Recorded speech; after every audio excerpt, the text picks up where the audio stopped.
प्रिय साथियों, आज जो कथा हम सुनेंगे वह किसी साधारण बालक की नहीं, बल्कि उस संकल्प की है जो अमर हो गया। कभी एक मासूम बालक अपनी मासूम जिद से ही पूरी सृष्टि की धारा मोड़ देता है। कभी एक माँ की आंखों से बहा हुआ आंसू आकाश को भी हिला देता है और भगवान को झुकने पर मजबूर कर देता है। और कभी एक छोटा सा संकल्प इतना विराट बन जाता है कि काल भी उसके आगे अपनी गति रोक देता है। यह कथा किसी राजवंश की शान नहीं है, यह गर्व की भी कथा है और गर्भ की भी। यह उस बालक की गाथा है जिसने अपने अपमान को तपस्या में बदल डाला, जिसने अपने मौन को ही मंत्र बना लिया और अकेलेपन को अपना साथी। वह बालक था ध्रुव, जिसने अपनी नन्ही उम्र में वह स्थान प्राप्त कर लिया जहां आज भी सप्तर्षि परिक्रमा करते हैं। ध्रुव तारा आज भी चमकता है, उस संकल्प का प्रतीक बनकर, उस जिद का प्रतीक बनकर जो ईश्वर तक पहुंच गई। यह कथा हमें यही सिखाती है कि अगर दिल सच्चा हो और संकल्प अटूट तो उम्र मायने नहीं रखती, क्योंकि एक सच्चा संकल्प कैसी भी उम्र में ब्रह्मांड को झुका सकता है। प्रिय श्रोताओं, इस कथा को सुनने से पहले मन को वैसा ही शांत करें जैसे भोर की पहली आरती में मंदिर की घंटियां धीरे धीरे गूंजती हैं। हर वाक्य को फूल की तरह ग्रहण करें, हर शब्द को भजन की तरह और हर भाव को आशीर्वाद की तरह। वीडियो सुनते हुए लाइक करना ना भूलें और कमेंट में लिखें, मुझे ध्रुव जैसा संकल्पवान पुत्र चाहिए। यदि यह कथा आपके हृदय को छू जाए तो इसे अवश्य साझा करें, क्योंकि हो सकता है आपके शब्द किसी मां की कोख में पल रहे भविष्य को दिशा दें। अब अपनी हथेलियां अपने हृदय पर रखें और यदि आप मां हैं तो गर्भ पर रखकर धीरे से कहें, हे प्रभु, मेरे भीतर भी वही ध्रुव जन्मे जिसका संकल्प तारों को थरथरा दे। अब प्रारंभ होती है उस रानी की कथा जिसका नाम इतिहास ने छोटा लिख दिया, पर जिसकी ममता ने आकाश में अमरदीप जला दिया, रानी सुनीति। क्योंकि जब मां शिशु को जन्म देती है तो वह केवल जीवन नहीं बल्कि आने वाले युग की धड़कन को जन्म देती है। रानी सुनीति के हिस्से में वैभव कम था, पर सच्चाई और प्रेम असीम था। वह महल की सबसे बड़ी या सबसे प्रिय रानी नहीं थी, लेकिन उनके पास जो था वह दुर्लभ था, उनकी निस्वार्थ ममता और गहरी भक्ति। जब उन्होंने जाना कि वे मां बनने वाली हैं तो उन्होंने उस क्षण को ईश्वर की करुणा समझा। उनके मन में विचार आया, अब मेरा बच्चा मेरी सांसों से ही नहीं बल्कि मेरे विश्वास से भी जिएगा। उन्होंने अपने गर्भ को एक यज्ञशाला बना लिया। हर सुबह भगवान का स्मरण करती और अपने गर्भ को सहलाकर बच्चे से कहती, बेटा, शायद तुझे उपेक्षा मिले, शायद तुझे कठिनाइयां मिले, पर तू कभी अकेला नहीं होगा। तेरे भीतर प्रभु की ज्योति और मां का आशीर्वाद सदा रहेगा। हर निवाले को वह पहले ईश्वर को अर्पित करती और कहती, हे प्रभु, इसे मेरे पुत्र के विचारों में शांति और दृढ़ता भर देने का साधन बना दो। दिन गुजरते गए और सुनीति ने अपनी हर सांस को संकल्प, प्रेम और प्रार्थना में ढाल दिया। रानी सुनीति रामायण, भगवद गीता और उपनिषद पढ़ती थीं। महल की पुस्तकालय की शांत दीवारों में धूप की हल्की किरणें पन्नों पर पड़ रही थीं। लेकिन यह अध्ययन केवल उनके लिए नहीं बल्कि गर्भ में पल रहे शिशु के लिए था। उनके हाथों में खिला हुआ पृष्ठ और उनके गर्भ पर कोमल हाथ एक आशीर्वाद की तरह। हर रात वह सोने से पहले कुछ पवित्र सुनती। कमरे में हल्की मोमबत्ती की लौ हिलती और उनके स्वर में मिठास घुलती।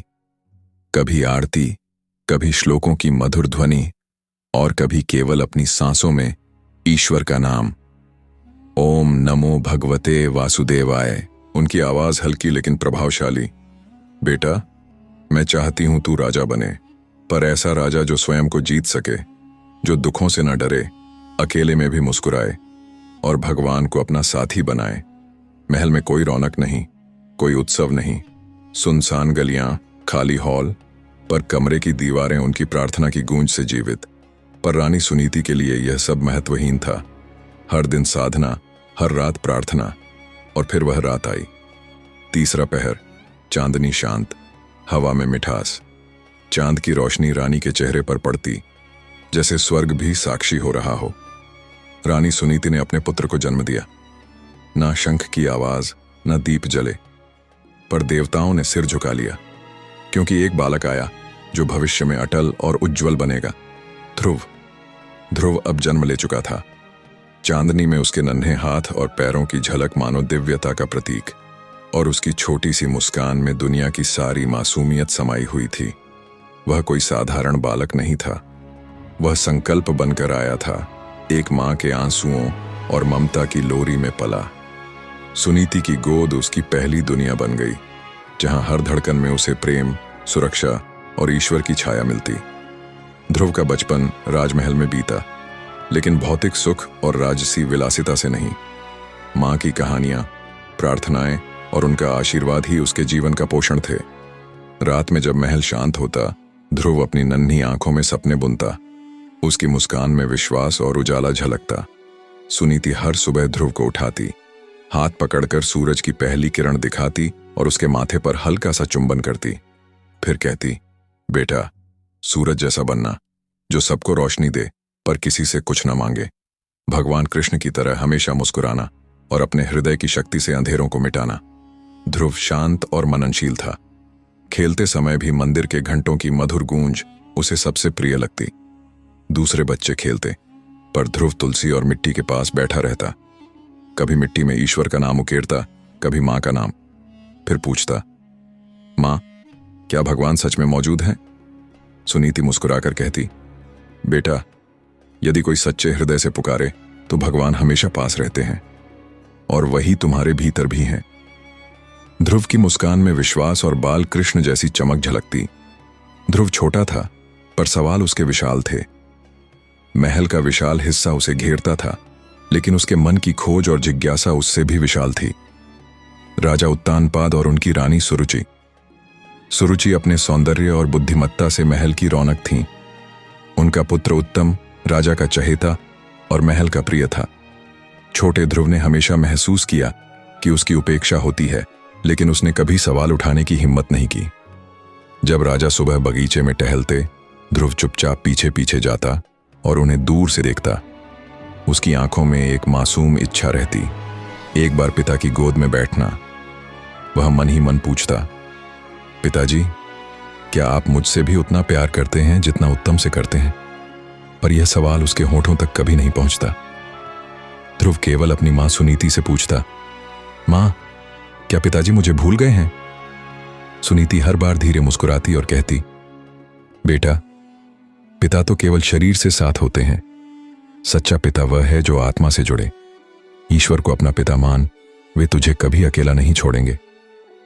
ध्रुव सुनता और शायद समझ भी जाता, फिर भी वह छोटी उम्र में पिता के स्पर्श को भुला नहीं सकता। और एक दिन आया जिसने उसकी पूरी पहचान बदल दी। महल का आंगन शांत था। राजा सिंहासन पर बैठे, उत्तम उनके घुटनों पर और कहानियों की दुनिया में मग्न। सुरुचि पास बैठी, हंसती और बेटे की हर बात पर मुस्कान बिखेर रही थी।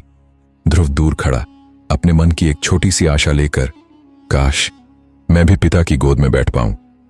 धीरे धीरे उसने कदम बढ़ाया। राजा ने उसे देखा, पर केवल निगाहें ही थीं, कोई शब्द नहीं। ध्रुव ने घुटनों को छुआ और पिता की गोद में चढ़ने की कोशिश की। तभी सुरुचि की तीखी आवाज गूंजी, रुको, क्या कर रहे हो? यह स्थान किसका है, पता नहीं तुम्हें? ध्रुव ठिठक गया, धीरे धीरे नीचे उतर आया। उसने कुछ कहने की कोशिश की, पर अगले शब्दों ने उसके हृदय को चुभा दिया।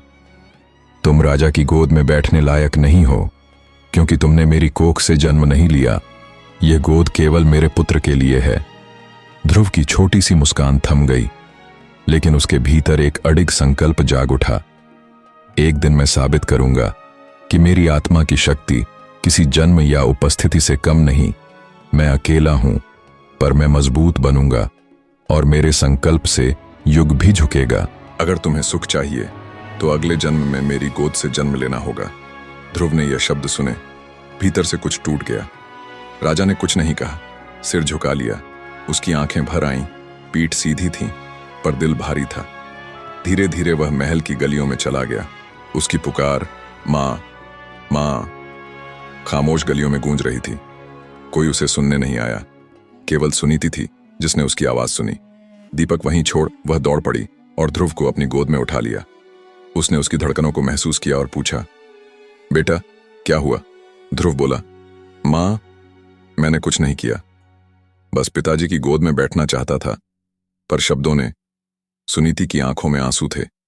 वह समझ गई कि अब ध्रुव टूट चुका है। उसने कहा, जब धरती की गोद तुझे नहीं अपनाती तो स्वर्ग की गोद तेरा इंतजार करती है। अगर राजा ने तुझे नहीं अपनाया, कोई बात नहीं, भगवान हमेशा तेरे लिए हैं। ध्रुव ने मां की आंखों में गहराई तक झांका। डर कहीं नहीं था, सिर्फ एक अदम्य संकल्प की चमक थी। मां, क्या भगवान सच में मिलते हैं? सुनीति ने मुस्कुराकर कहा, अगर दिल सच्चा हो बेटा, हर कदम पर मिलते हैं। ध्रुव ने हाथ जोड़ते हुए कहा, मैं उनसे मिलूंगा मां, पूछूंगा कि क्या मैं भी उन्हें उतना प्यारा हूं, क्या उनके दरबार में भी फर्क होता है? सुनीति ने उसका माथा चूमते हुए कहा, जाओ बेटा, इस मन से मत जाना कि कोई तुम्हें नहीं चाहता। इस भाव से जाना कि खुद को साबित करना है, खुद से जीत कर। उस रात उसने मां की गोद में आखिरी बार सिर रखा और सुबह सूरज की पहली किरण के साथ नंगे पांव, छोटे कपड़ों और बड़े सपनों के साथ भगवान की तलाश में निकल पड़ा। 6 साल का नन्हा बच्चा जब अपमान सहकर घर छोड़ता है तो वह सिर्फ घर का दरवाजा पार नहीं करता, वह अपनी मासूम दुनिया, अपने छोटे सपनों और अपनी बचपन की सुरक्षा का एक हिस्सा भी पीछे छोड़ देता है। ध्रुव ने महल का विशाल द्वार पार किया। उसकी आंखों में आंसू नहीं थे, पर दिल में सवालों की हलचल थी। क्या भगवान भी मुझे अपनाएंगे? क्या मुझे ठुकरा देंगे? वो नंगे पांव, छोटे कपड़ों में अकेला लंबा रास्ता पार कर रहा था। सामने का रास्ता सुनसान था, पेड़ पौधे, धूल और हवा के अलावा कुछ नहीं। ना कोई साथी, ना कोई ठिकाना। फिर भी उसके भीतर एक छोटी सी उम्मीद की ज्वाला जल रही थी, जो हर कदम के साथ और प्रज्वलित हो रही थी। सुबह की धूप उसकी पीठ पर हल्की हल्की छुअन कर रही थी और पैरों के नीचे की मिट्टी की हर खुरदरी रेखा उसे रास्ते की सच्चाई बता रही थी। हवा की हल्की सरसराहट उसे जैसे अपना साथी मान रही हो। तू अकेला है, नन्हे यात्री, फिर भी अपने लक्ष्य की ओर बढ़ रहा है। ध्रुव बार बार अपने दिल से कहता रहा, मैं भगवान को ढूंढने जा रहा हूं, मुझे उनसे बात करनी है, मुझे यह जानना है कि क्या मैं भी उनके लिए खास हूं। हर कदम उसके लिए संघर्ष और विश्वास का संगम बन गया। छोटा सा शरीर, नंगे पैर, विशाल आशाएं, सब मिलकर उस नन्हे यात्री की कहानी बना रहे थे, जिसे सिर्फ मंजिल नहीं बल्कि रास्ता भी भगवान तक पहुंचाने वाला था। कुछ दूर पर एक शांत लेकिन जीवंत नदी बह रही थी। ध्रुव वहां पहुंचकर रुक गया। उसने छोटे हाथ पैर धीरे से धोए और ताजी हवा में गहरी सांस भरी। हवा की ठंडक उसकी थकान को कुछ पल के लिए मिटा रही थी। तभी उसकी यादों में मां की मीठी आवाज गूंजी, जब थक जाओ बेटा, अपनी सांस में भगवान को पुकारना, वे तुम्हारे पास उसी समय होंगे। ध्रुव ने अपनी आंखें बंद की और धीरे से बोला, हे भगवान, क्या आप सच में हैं? क्या आप मुझे देख रहे हैं? उसकी नन्ही आवाज हवा में घुल गई और ऐसा लगा जैसे जंगल की हर चीख, हर सरसराहट उसके शब्द सुन रही हो। रात ने अपने काले पर्दे फैला दिए थे। पेड़ों की शाखाओं पर पत्तों की सरसराहट, दूर जंगल की गूंजती आवाजें और ऊपर खुले आकाश में झिलमिलाते अनगिनत तारे, सब मिलकर एक रहस्यमय किंतु सुकून भरा माहौल बना रहे थे। ध्रुव ने एक बड़े पेड़ के नीचे बैठकर अपने घुटनों में सिर छुपा लिया। मां की गोद याद आ रही थी। पहली बार उसने अकेले में अपनी आंखों से आंसू बहने दिए। उसकी नन्ही सांसें फड़क रही थीं, पर उसने खुद को कसकर थाम लिया। वह नहीं जानता था कि उसे कोई देख रहा है, कोई ऐसा जो केवल इंसानों को नहीं बल्कि उनकी आत्मा की भावनाओं को भी पढ़ सकता है। यहीं उसी जंगल के बीच से देवर्षि नारद गुजर रहे थे, जो देवताओं के संदेशवाहक, भक्ति और ज्ञान के संगीतकार हैं। उन्होंने अचानक एक बच्चे की सिसकियां सुनी। उनकी दृष्टि तुरंत ध्रुव की ओर गई। वह बच्चे की अकेली मासूमियत, उसका विश्वास और उसका छोटा सा दिल सब कुछ पढ़ सकते थे। नारद ने मुस्कुराते हुए महसूस किया, यह नन्हा यात्री अपनी आस्था और साहस की शक्ति से भगवान तक पहुंचने वाला है। नारद जी पास आए और उनकी नजरें उस छोटे बालक पर पड़ी। चेहरे पर आंसू थे, पर आंखों में एक चमक और अडिग प्रकाश भी था। नारद जी ने प्यार से झुककर पूछा, बेटा, तुम यहां अकेले क्या कर रहे हो? ध्रुव ने बिना सिर उठाए जवाब दिया, मैं भगवान को ढूंढ रहा हूं। नारद जी मुस्कुराए, इतनी छोटी उम्र में ऐसा उत्तर सुनकर उनके हृदय में अजीब सी गर्माहट फैल गई। भगवान कहाँ मिलेंगे तुम्हें? नारद जी ने पूछा। ध्रुव ने पहली बार ऊपर देखा। उसकी आंखें लाल थीं, पर उनमें संकल्प की लौ जल रही थी। जहां वे रहते हैं मैं वहीं जाऊंगा। मेरे पास कुछ नहीं है, पर मैं अपना सच्चा दिल उन्हें दूंगा। नारद जी कुछ क्षण के लिए मौन हो गए। फिर वे ध्रुव के पास बैठ गए और धीरे से पूछा, बेटा, यह बात किसने तुम्हें बताई कि भगवान को ढूंढा जा सकता है? ध्रुव ने अपनी छोटी आवाज में कहा, मेरी मां ने। उन्होंने कहा कि अगर दिल सच्चा हो तो भगवान कभी दूर नहीं होते। नारद जी की आंखें भर आईं। उन्होंने महसूस किया, यह बच्चा साधारण नहीं बल्कि विशेष है। धीरे से उन्होंने कहा, बेटा, भगवान को पाने के लिए तपस्या करनी पड़ती है। यह राह कठिन है, बहुत कठिन। ध्रुव ने दृढ़ता से कहा, मैं सब सह लूंगा, बस आप मुझे रास्ता दिखा दीजिए। नारद जी मुस्कुराए और उसे आशीर्वाद दिया। फिर उन्होंने एक मंत्र सिखाया, ओम नमो भगवते वासुदेवाय। बेटा, यही वह नाम है जो तुम्हें भगवान के सबसे निकट ले जाएगा। इसे अपने हृदय में हमेशा संजो कर रखना। नारद जी ने ध्रुव से धीरे कहा, तू जंगल के उस घने और निर्जन हिस्से में चला जा। वहां कोई तुझे परेशान नहीं करेगा। बस इस मंत्र का जाप कर, दिन रात, उठते बैठते, सोते जागते। ध्रुव ने सिर झुकाकर हाथ जोड़ दिए। अब उसके पास एक नाम था, एक मंत्र था और एक मार्ग था। नारद जी ने धीरे धीरे वहां से प्रस्थान किया, लेकिन उन्होंने आकाश की ओर देखते हुए प्रार्थना की, हे प्रभु, यह नन्हा बालक आपकी गोद की तलाश में है। अब आप निर्णय करें, क्या उसे अपनी कृपा देंगे या इसे इसी संसार में वैसे ही छोड़ देंगे? उस रात ध्रुव ने अपने जीवन का नया अध्याय शुरू किया। अब वह केवल दुखी बालक नहीं था, अब वह साधक बन चुका था। जंगल की एकांत भूमि में, नदी के किनारे, पेड़ों की घनी छांव में वह मंत्र जपता रहा, धीरे धीरे, लगातार, बिना रुके, ओम नमो भगवते वासुदेवाय। हर दिन, हर रात, हर सांस में। भूख उसके शरीर को कमजोर कर रही थी, पर उसके हृदय को संतोष और शक्ति मिल रही थी। वह अकेला था, पर उसके मन में किसी की कमी नहीं थी। उसका शरीर छोटा था, पर संकल्प विशाल, इतने विशाल कि देवता भी उसकी भक्ति देखकर चकित रह गए। धीरे धीरे प्रकृति भी बदलने लगी। हवा शांत हो गई, पेड़ अपनी शाखाओं को स्थिर रख रहे थे और दूर दूर से पक्षी ध्रुव के पास आकर बैठने लगे। जंगल में अब केवल मंत्र और भगवान के नाम की ध्वनि गूंज रही थी, क्योंकि वहां एक छोटा बालक था जो पूरे मन, शरीर और आत्मा से ब्रह्मांड की भक्ति के साथ भगवान को पुकार रहा था। उसका हर मंत्र, हर सांस और हर धड़कन अब सिर्फ एक नन्हा बालक की आवाज नहीं थी, बल्कि भगवान तक पहुंचने वाली आत्मा की पुकार बन गई थी। और अब भगवान ने धीरे धीरे ध्रुव की साधना को सुनना शुरू कर दिया। जंगल की हवा पहले जैसी हलचल भरी नहीं रही थी। हर शाखा, हर पत्ता और हर जीव जैसे उस छोटे बालक की भक्ति को महसूस कर रहा हो। ध्रुव अब केवल बालक नहीं रहा, वह साधक बन चुका था। दिन में वह न कुछ खाता, न किसी से बात करता और न अपनी थकान पर ध्यान देता। बस बैठा रहता, आंखें बंद किए और मंत्र जपता, ओम नमो भगवते वासुदेवाय, ओम नमो भगवते वासुदेवाय। शुरुआत में वह बोलकर जाप करता था। धीरे धीरे उसकी जुबान मौन हो गई और अब केवल उसके मन की गूंज मंत्र में घुली रहती। वह बाहरी दुनिया की आवाजों से अनभिज्ञ था। उसका ध्यान अब भीतर की यात्रा पर केंद्रित हो गया था। जहां भी वह बैठता, वहां की घास झुक जाती, पेड़ धीरे धीरे झूमते और पक्षी उसकी उपस्थिति में चुप्पी साध लेते, जैसे जंगल ने उसकी साधना को अपना आशीर्वाद मान लिया हो। एक दिन कुछ शिकारी जंगल में आए। उन्होंने उस छोटे बालक को देखा। ना भय, ना कोई हलचल, जैसे उसने अपने भीतर के शून्य और स्थिरता को पूरी तरह प्राप्त कर लिया हो। शिकारी ने तीर चलाया, पर वह तीर हवा में ही रुक गया, जैसे कोई अदृश्य शक्ति ने उसे रोका हो। उस दिन के बाद किसी में भी ध्रुव के पास आने की हिम्मत नहीं रही। वह अब केवल एक बच्चा नहीं था, वह जंगल का तपस्वी बन चुका था, जिसकी उपस्थिति में ईश्वर की छाया महसूस होती थी। समय बीतता गया। पहला महीना ध्रुव केवल फल खाकर तप करता रहा। दूसरा महीना केवल सूखी पत्तियों पर निर्भर।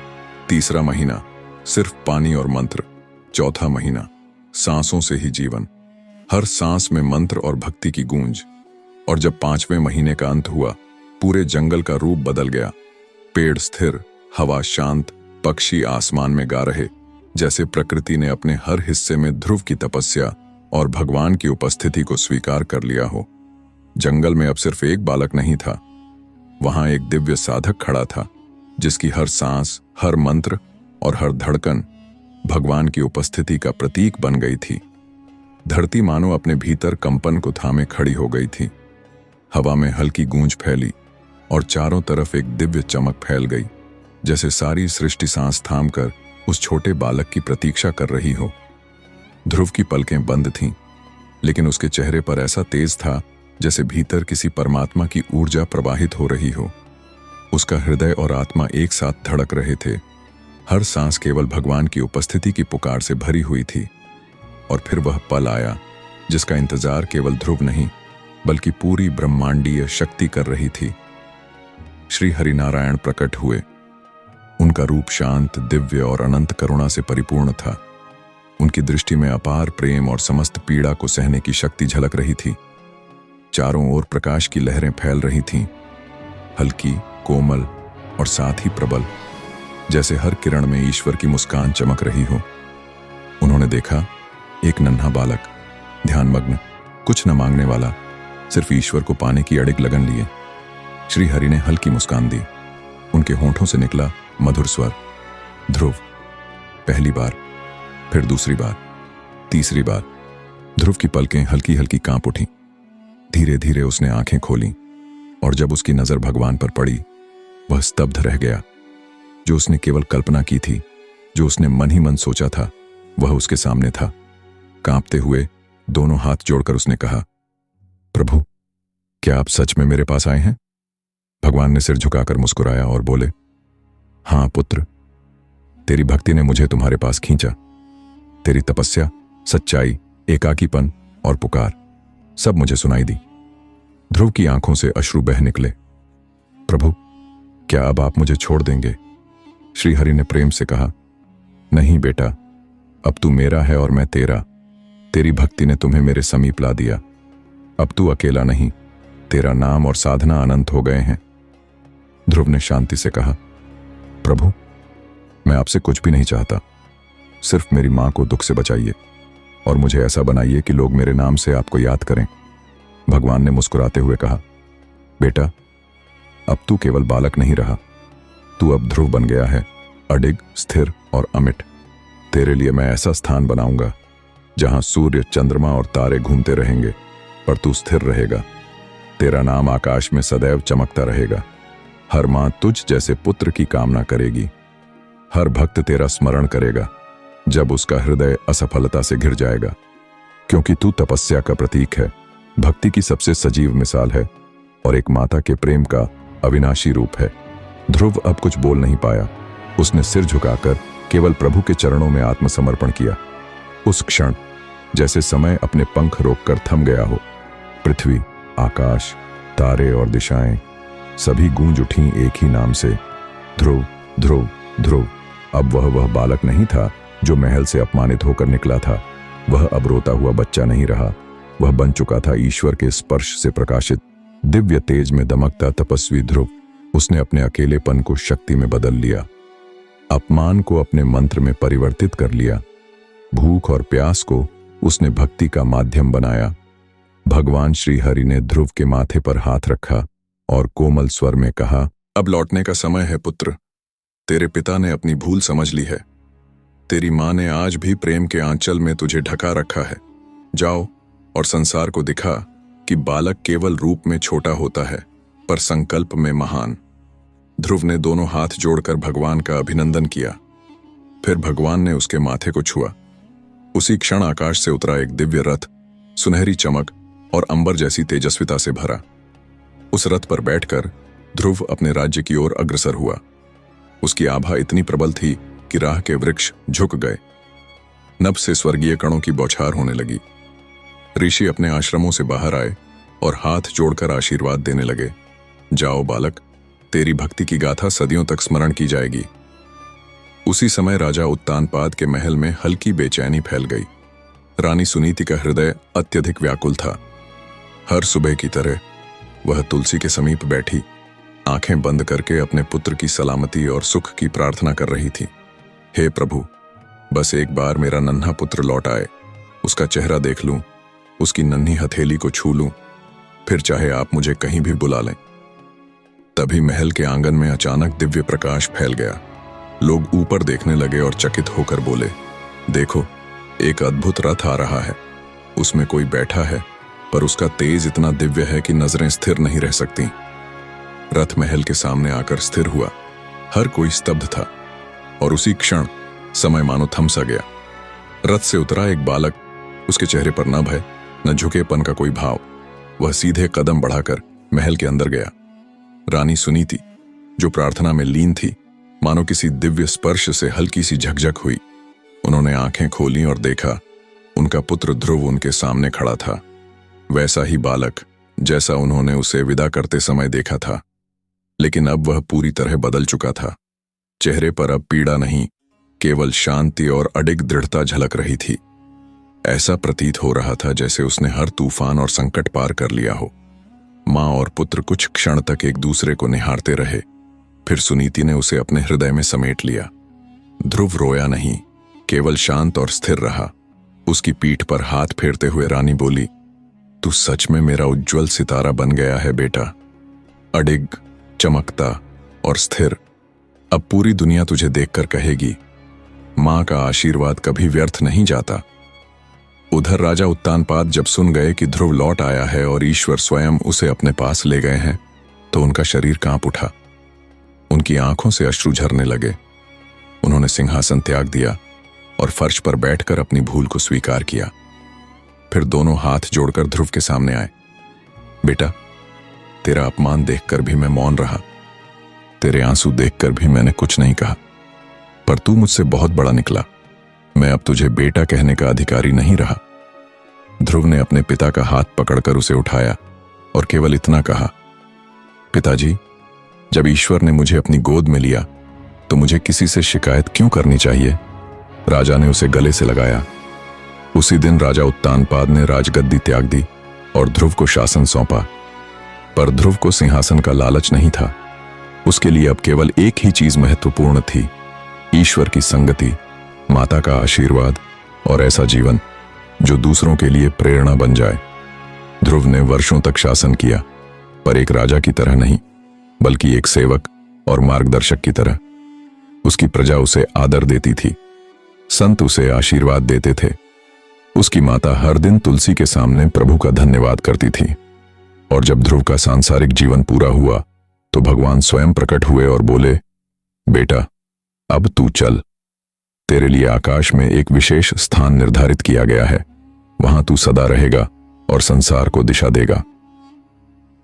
वह स्थान था ध्रुवलोक, जहां आज भी सप्तर्षि चंद्रमा और सूर्य उसकी परिक्रमा करते हैं। वह तारा जो हर रात आकाश में स्थिर और चमकता है, वह केवल एक तारा नहीं है, बल्कि एक मां की ममता और ध्रुव की अडिग भक्ति का प्रतीक है। यह एक बालक की तपस्या का फल है और एक ईश्वर द्वारा प्रदान की गई दिव्यता का प्रतीक। यदि आपने आज तक कोई कहानी केवल कानों से सुनी है, तो ध्रुव की यह कथा दिल की गहराइयों तक जाती है। यह सिखाती है कि जब संकल्प अडिग हो, माता का प्रेम और आशीर्वाद गहन हो और जीवन में ईश्वर का नाम बसा हो, तो एक नन्हा बालक भी आकाश से परे उड़ सकता है। यदि आप इसे अब तक केवल बालक की विजय मान रहे थे, तो जान लीजिए, यह जीत केवल ध्रुव की नहीं थी। यह विजय उस मां की थी जो शब्दों में कम बोलती थी, पर हर धड़कन में प्रार्थना करती थी, जिसने अपने पुत्र को महलों की भव्यता नहीं, बल्कि संस्कारों की गहरी छाया में पाला, जिसने कभी यह सवाल नहीं किया कि क्यों उसका जीवन साथी उसे अनदेखा कर रहा है, बल्कि उसने तय किया कि यदि संसार साथ नहीं देगा तो मैं अपने गर्भ में ईश्वर को बुलाऊंगी। रानी सुनीति केवल ध्रुव की माता नहीं थीं, वह एक जीवन मंत्र, एक प्रेरणा थीं, जो आज भी हर मां के भीतर जाग सकती है। यही कारण है कि जब कोई मां यह कथा सुनती है, उसकी आंखें नम हो जाती हैं और गर्भस्थ शिशु मौन होकर सुनने लगता है, क्योंकि यह कथा गर्भ में दिए जाने वाले सबसे पवित्र संस्कारों की झलक है। जब आप मां बनती हैं, तो आपकी हर भावना अपने शिशु तक पहुंचती है। रानी सुनीति जब भी ईश्वर का नाम लेती थी, वह केवल पूजा नहीं कर रही थी, वह अपने गर्भस्थ शिशु के लिए दिशा और मार्ग निर्देश रच रही थी। इसलिए जब आप प्रसन्न होती हैं, शिशु के मन में उजाला फैलता है। जब आप भयभीत होती हैं, शिशु में कंपन उतरता है। जब आप शांत होती हैं, शिशु की आत्मा में शांति प्रवाहित होती है। मातृत्व केवल शरीर से नहीं, विचारों और भावनाओं से भी बनता है। वह समय जब कोई आपको नहीं समझता, आपके बच्चे के लिए शिक्षक बन जाता है। सुनीति को सबने नजरअंदाज किया था। राजा मौन थे, दूसरी रानी ने तिरस्कार किया, पर उनके गर्भ में पल रहा ध्रुव सब देख और सुन रहा था। इसलिए जब आप गर्भवती होती हैं, अकेलापन भी गुरु बन जाता है, अगर आप उसे संस्कारों और आशीर्वाद से भर दें। केवल मां की मौन प्रार्थना, उसकी आंतरिक शांति और प्रेम ही संतान के भाग्य को बदल सकती है। सुनीति ने कभी क्रोध नहीं जताया, कभी किसी के विरुद्ध कठोर वचन नहीं कहे। उसने केवल अपने हृदय में ईश्वर की ओर दृष्टि रखी, और उसका पुत्र ध्रुव धीरे धीरे ध्रुवलोक का सर्वोच्च युग पर्व बन गया। यही प्रमाण है कि केवल शब्दों से नहीं, मां के मौन भाव और गहन सोच भी शिशु के जीवन का मार्ग निर्देश बनते हैं।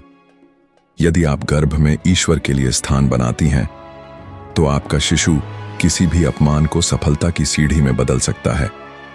ध्रुव को कभी गोद में उठाया नहीं गया, उसका उपहास किया गया, पर वही बालक कुछ ही महीनों में ईश्वर की अनंत गोद में प्रवेश कर गया, क्योंकि उसकी माता ने उसे गर्भ में ही यह सिखा दिया था। यदि संसार तुम्हें नीचा दिखाए, तो अपनी आत्मा में ईश्वर को पकड़ो। यदि कोई माता चाहे, तो उसके गर्भ से एक नया ध्रुव जन्म ले सकता है। न महल की ऐश्वर्यता चाहिए, न धन संपत्ति, न कुल या ख्याति का नाम, केवल चाहिए मां का निर्मल हृदय, अडिग तप और संस्कारों से परिपूर्ण दिनचर्या। इसलिए जब आप मां बनने जा रही हैं, याद रखिए, जो आपके गर्भ में पल रहा है, वह सिर्फ शारीरिक रूप नहीं, वह भावी व्यक्तित्व है, आने वाला समाज है, एक युग का अंकुर है। आप चाहें तो उसे केवल राजा बना सकती हैं, या ध्रुव जैसा अडिग और स्थिर व्यक्तित्व। राजा का नाम समय के साथ भुला दिया जाता है, लेकिन ध्रुव हर रात आकाश में अपनी स्थिर चमक के साथ जीवित रहता है। यदि आप चाहती हैं कि आपका शिशु जीवन में भय से न डरे, अपमान से न झुके और अकेलेपन में भी ईश्वर का सहारा पाए, तो आज से अपने विचार पवित्र कीजिए। अपने आहार में प्रार्थना और भक्ति मिलाइए। अपने दिन की शुरुआत ईश्वर के नाम से कीजिए। अपनी वाणी को कोमल, मधुर और सच्चाई से भरी रखिए। गर्भ संस्कार कोई कठिन नियम नहीं, यह केवल मां का मौन, प्रेमपूर्ण और शक्तिशाली संकल्प है। वही प्रेम शिशु को ध्रुव बनाता है, स्थिर, अडिग और दिव्य। वह बालक जो कभी उपेक्षित और अकेला था, वही आज आकाश में स्थिर चमकता तारा बन गया। उसकी चमक केवल उसके लिए नहीं, बल्कि उसकी माता के प्रेम, उसकी तपस्या और उसके जीवन के संकल्प का प्रतीक है। हर मां के लिए यह कथा याद दिलाती है, आपके विचार, आपकी शांति और आपके प्रेम का बीज आपके शिशु में जीवन भर फलता है। तो दोस्तों, यह थी आज की कहानी। एक छोटे बच्चे की भक्ति और मां के प्यार की शक्ति ने उसे असाधारण बना दिया। फिर मिलते हैं अगले वीडियो में। तब तक अपना ख्याल रखना। धन्यवाद।